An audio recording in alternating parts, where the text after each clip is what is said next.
Okay class, today we were going to explore the imaginative world of narrative text. When we were children, we were often told stories about Malin Kundang, or you must have read the stories of Cinderella or the legend of Roro Jonggrang. Well, those are examples of narrative text. Then, what is narrative text? Okay class, let's start with the definition. Narrative text is the type of text that tells a chronological stories in a past time. Narrative text tells an imaginative stories or modified true stories, and it is organized through a sequence of complicated events, and it is happened in the past time. Narrative text usually heads for a crisis and finally finds its resolution.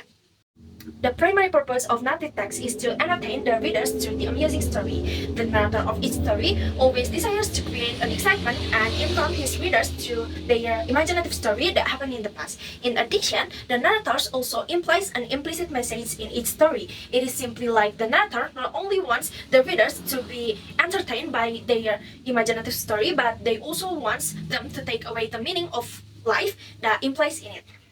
Okay. Lutfi, can you read the kinds of narrative text that appears in this screen? That's right, and the last one? Okay, well, this narrative text consists several types. The first one is fairy tales. A fairy tale or fantasy story is a magical or miraculous story that only happens in the story's world, and it is impossible to happen in this real world. One example of a fairy tale is a Tinkerbell story. Second, mystery or mystery stories are a type of narrative text that tells about solving a mystery puzzle that will be solved throughout the story. One example of a mystery story is the Da Vinci Code written by Dan Brown. Third, science fiction. Science fiction, commonly known as sci-fi, is a story that revolves around science fiction. This type of text usually deals with imaginative and future concepts using advanced science and technology. Okay class, can you mention the examples of science fiction? Yeah, Maze Runner. Okay. The Hunger Games, and then. Okay, Sri Asi. Next, horror stories. This narrative text tells scary and suspenseful stories like ghosts and other heavenly creatures. This narrative text usually convey a message or moral stories about consequences of evil deeds. Okay, class, please mention the examples of horror stories. Danur. Then, The Exorcist. The Annabelle. Okay, many more examples of horror stories, yeah. Fifth, fables. A fables is a text that use animal or animal characters as their storytellers. The animals in these stories usually have traits and ways of interacting similar to humans. Fables are also commonly known as bedtime stories. Many examples of fables include the tortoise and the hare, the lion and the mouse, the rabbit and the turtle, and many more. A romance or love story is a narrative text that contains the main character's struggle for love. Romeo and Juliet and I'm One of Those Full Men are the examples. Okay, the next one is adventure stories. This narrative text contains about challenging and exciting adventures. An example of adventure stories is Alibaba stories. Last, folklores. Folklores or folktale are traditional stories passed down from generation to generation. In addition, these folktales are usually spread by word of mouth, so they will be told from generation to generation until they become part of the community's tradition. Okay, folktales divided into two. The first one is myth, and the second one is legend. Some narrative texts are stories passed down as myths. A myth may be related to local folklore or legends. Usually, a myth is believed to be something that happened. Mythical stories are also passed down through generation and have wisdom or taboos about something. The examples of myth are the stories of Aji Sangka and Dewata Cengkar.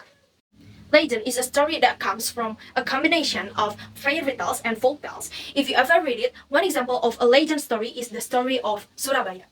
So, a legend is a folklore that is considered authentic by many people because there is a heroic content in it. Generally, legends talk about how the origin of place can be formed.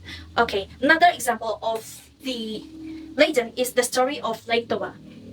Okay class, there are 4 generic structure of narrative text that you need to know if you want to compose or create a narrative text. The first one is orientation. This is the opening part of the story.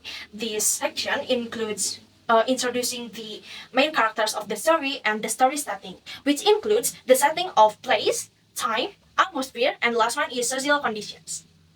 Second, complication. This section contains the problem that occur in the story. In more detail, complication divided into three. The first one is rising action, or when the problem arises. The second one is climax. Climax is the peak of the problem. And the last one is falling action. Falling action is when the tension of the problem begins to decrease and it begins to find a resolution. Next, resolution. This section contains the resolution or the end of the narrative text story. A story can end with a happy ending, a sad ending, and a cliffhanger. Okay, last, reorientation. This last part of narrative text structure usually contain a conclusion, moral value, or a change in character at the end of the story. Reorientation is optional because it doesn't always have to be present in a narrative text.